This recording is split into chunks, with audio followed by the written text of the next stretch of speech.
I'm Professor Stephen Coleman, and I've spent many years researching and writing about political communication.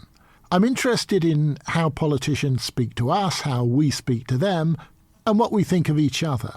In this podcast series, we'll explore how politicians use language to influence us. We'll look at the tricks and techniques they use, and we'll chat to some of the world's best-known scholars. In this episode, we hear from people in the street about what they really think of politicians' voices. And we'll be joined by James Johnson, former Downing Street pollster for Theresa May, who now runs JL Partners. His backbenchers say it's embarrassing, your words. Is everything okay, Prime Minister? Prime Minister! Well, Mr. Speaker, I tell you what's not working, it's that line of attack. You turn if you want to. The lady's not for turning. And I want you all to know that we are fighting the fake news. It's fake, phony, fake. The Sound of Politics with Professor Stephen Coleman. Why, I wonder, is the relationship between political representatives and the people they're elected to represent so troubled? It sometimes feels as if neither side of the relationship respects the other very much. Politicians certainly have a history of doubting the wisdom of the people they represent. In speaking against the idea of democracy, the 19th century Prime Minister Benjamin Disraeli referred to the public as a horde of selfish, obscure mediocrities incapable of anything but mischief, and that mischief devised and regulated by the raging demagogue of the hour. Winston Churchill famously said that the best argument against democracy is a 5-minute conversation with the average voter. And it was Donald Trump during the 2016 campaign for the US presidency who looked out at his loyal followers at a Nevada rally and shouted joyfully, "I love the poorly educated." Meanwhile, the represented are all too eager to reciprocate the negative feeling, accusing their representatives of being little more than nefarious hucksters. Stand in the middle of any city centre in Britain and ask people what they think of politicians, and you'd better stand back because, well, listen for yourself. They're useless. I've no interest in politicians because they're useless, every last one of them. None of them do anything. They're fucking hopeless. They're losers because they can't get a proper job, so they get elected to a fucking whatever. They're just chancers, that's all. They like to hear themselves speaking. I don't, by the way, I'm off. You see what I mean? Ooh, here comes some more. They're not really interested in the average person. They'll say they are, but I don't think they are. I think they're more interested in being self-serving and self-serving for the friends and other powerful people. Not so much the average person on the street. Current politics, rubbish, mate. Absolutely rubbish. Not really in it for the likes of us, just people on the street, big business friends. That's what it's all about. It's about who's greasing whose wheels. They come up, try to have more superior than we do. OK, we're beginning to get the picture. So what is it about political representatives that arouses these negative perceptions? Suited, probably white male, that sort of thing. I've conducted many focus groups throughout my career, and that's one of the answers that keeps coming up. They're not like us. They don't live in our reality. They don't speak like us. They don't share our experiences. In some cases, that may well be true. In others, it's clearly a bit unfair. But I want to suggest that such scepticism arises from a simple fact about representation, which is that it can never be absolutely faithful to what is being represented. Think of a map of the world. To be completely faithful to the world in all of its complexity, a map of the world would need to reproduce the world itself. But if you could reproduce the world itself, you wouldn't need a representation. A representation is always a version, an image, a symbolic expression. Doesn't the same apply to representing an electorate? If the voters could all speak for themselves about every matter that affects them, who would need representation? Representatives exist to speak for people, but not as them. There will always be a tension between as and for. The question who are they to speak for me arises not from a failure of representation, but the very need for representation. Even so, we're dealing here with real anger at politicians. They're useless. I've no interest in politicians because they're useless, every last one of them. None of them do anything. They're fucking hopeless. They're losers because they can't get a proper job, so they get elected to a fucking whatever. They're just chancers, that's all. They like to hear themselves speaking. I don't, by the way, I'm off. Thank you. For many people, that anger isn't simply about whether politicians look or sound or live like them, but how they use words to manipulate our understanding of truth and reality. Politicians, they say, are experts not at telling us how the world is, but how they want us to believe the world to be. Let's go back into the city high street and listen to how that concern is expressed. They're very clever at saying things that sound right, but if you dig into it, you realise that actually it's not. They've not said quite what you thought they did.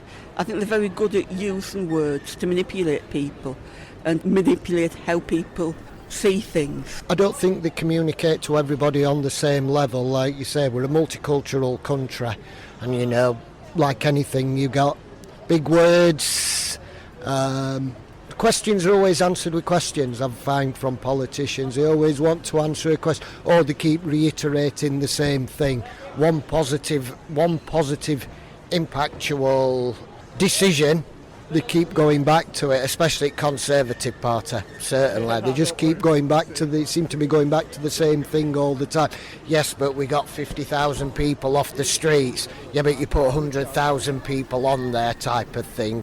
Rightly or wrongly, many people believe that politicians are experts not at articulating what we, the represented, want them to say, but at using manipulative language to tell us what we ought to be thinking. But what is often at stake here is a conflict between political rhetoric and everyday experience. Let's listen to this example of the UK Chancellor of the Exchequer speaking in March 2023. In the face of enormous challenges, I report today on a British economy which is proving the doubters wrong. In the autumn, we took difficult decisions to deliver stability and sound money. Since mid-October, 10-year gilt rates have fallen, debt servicing costs are down, mortgage rates are lower, and inflation has peaked. The International Monetary Fund says our approach means the UK economy is on the right track. This was being said at a time when 1 in 5 British people, that's 13.4 million, were living in official poverty. Nearly 8 million of these were working adults. Nearly 4 million were children. For those people, this kind of confident talk of the economy being on the right track feels as if their experience has been edited out of the representation. It's like a representation of a luxury picnic in the countryside, which fails to depict the impoverished, starving farmhands in the background. So what can be done to improve the representative relationship? How might we imagine political representation through which people hear their own voices and feel their own expectations are being recognised?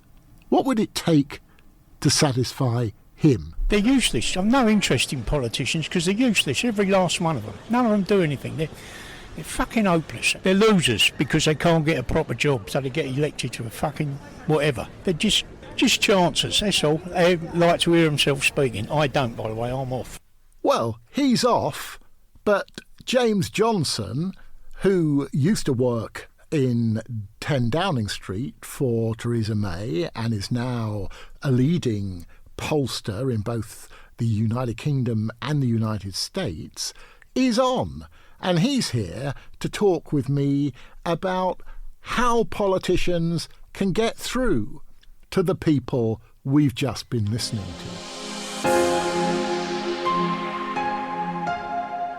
James, as I see it, the polling figures on public trust in politicians in general are pretty awful. And they have been for a long time. First of all, am I right in thinking that? And secondly, how would you explain this failure of trust between politicians and, after all, the people they're supposed to be speaking for and representing? Yeah, so when you look at this journey of trust in politicians, the public have always been pretty sceptical. You often, I think you've heard since probably the start of democratic politics anywhere, the usual grumbles. They only look out for themselves. They don't care about us. Can they get anything done? They promise one thing, do another. That's all pretty typical. In some ways, you could argue that's healthy in a democracy, a dose of that. The problem is that over the last 15 years or so, that's got a lot worse. So it started, obviously, a real decline with the expenses scandal back in 2009. But those numbers now look good compared to where we are now. That's been because of events recently, fallout from the pandemic, Partygate, and then a slew of Conservative prime ministers who, let's face it, haven't been very effective, as well as people not being particularly excited by the alternative. So it's very, very low at the moment. It's the all-time low, and I think we're now in the point where that lack of trust is actually not just normal, but actually quite dangerous. It's dangerous because people then say, well, let's look at other solutions. And that might mean more extreme parties. And we've certainly seen that in parts of Europe, for example. Or it might mean not voting at all, which is obviously not great for democratic participation. And on the most extreme side, it might mean actually considering options that aren't very democratic at all, and whether that's going out onto the streets or indeed whether it's actually entertaining the idea of a strong man or somebody who is happy to circumvent some of those democratic institutions. And we see that particularly amongst the youngest generation. We did polling a year ago or so, and we found that support for a strong man who bypassed democratic institutions was highest amongst 18 to 34-year-olds. This is a trend that has sped up, is deepening, and is really concerning because it means people look for solutions elsewhere.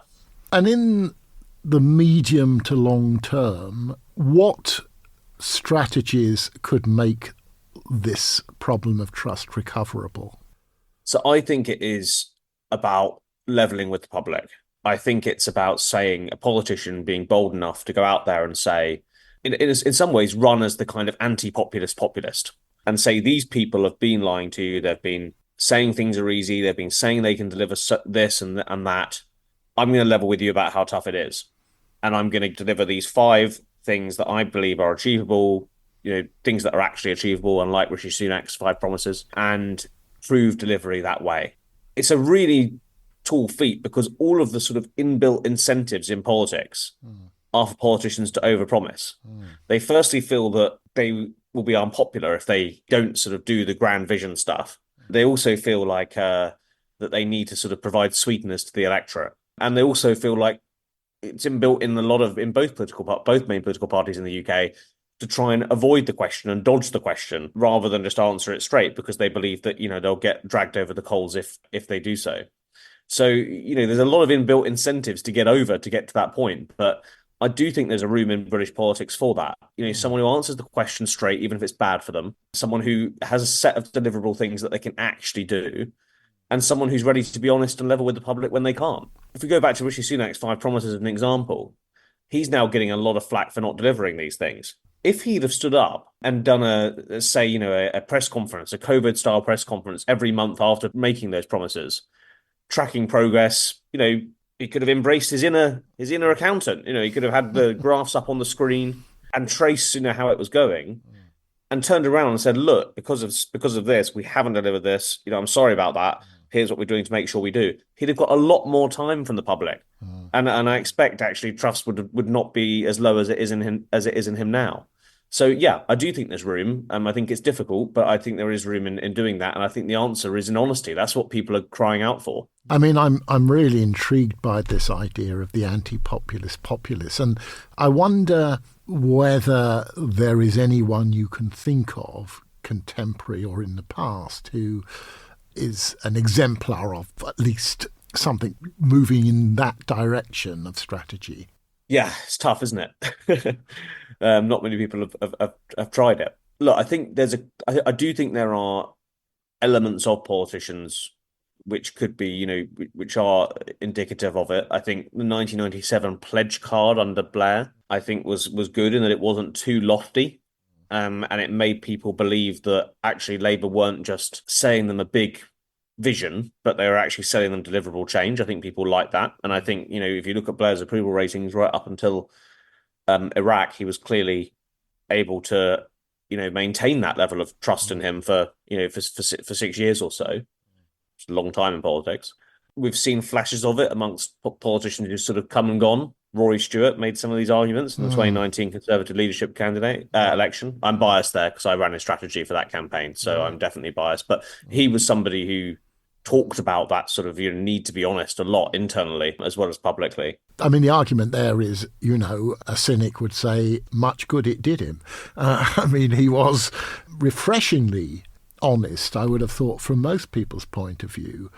I guess it's a question of, are the public ready for this? Are the media ready for this? What kind of political environmental changes do we need in order to make that meaningful? Yeah. But of course, these are open questions.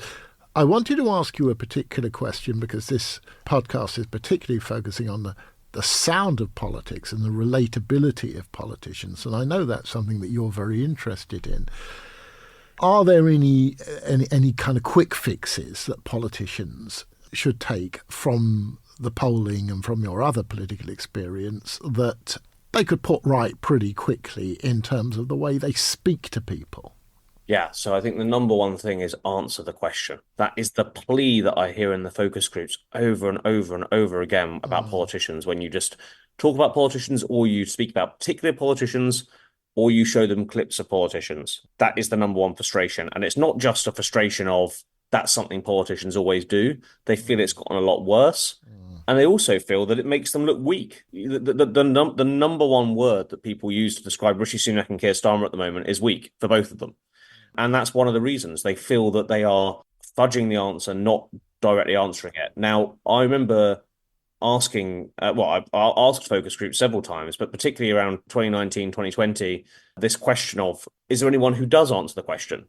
Some of your listeners might find this bizarre, but they often said Sajid Javid did. And if you actually look back at some of Sajid Javid's clips when he was Chancellor or Health Secretary or whatever, he was actually very good at going no or yes, and then giving the rest of his answer. Right. Even if it was more nuanced. So that would be number one, I think, just directly answer the question. And there are obviously many other things. One more I'll give you, which people find immensely frustrating is, just repeating the same thing, trying to get back to the same line.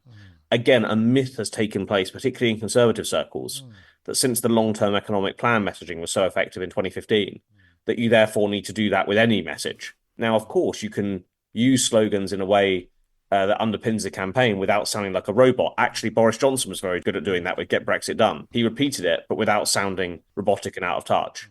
And that's another real frustration when politicians just go back to their lines. You said, are the media ready for this? Probably not is the answer. But also, in an unprecedented way, the media now matters less in terms of reaching the public. And there are a lot more ways to reach the public directly, whether it's through social media or other means. That allows politicians to bypass some of that. I'm going to ask a bit of a rude question about politicians here, and that is, I think somebody listening to this from a kind of an instrumental point of view, I mean, what you're saying is eminently sensible. Are these guys stupid? I mean, why don't they get it? I mean, given that you've said what you've said and you've been in a position to say it to some of them, where's the blockage? Why don't they get it? I think there's two things. One is training. If you are a politician, let's take the Conservative politicians just because I know more about them. If you're a Conservative politician in 2024, you've probably spent 20 years being drilled in how to speak to people politically.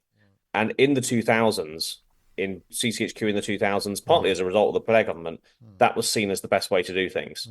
And it probably kind of was, because you didn't have the level of mass media and 24/7 social media clips that you do now, so that people could work it out, frankly.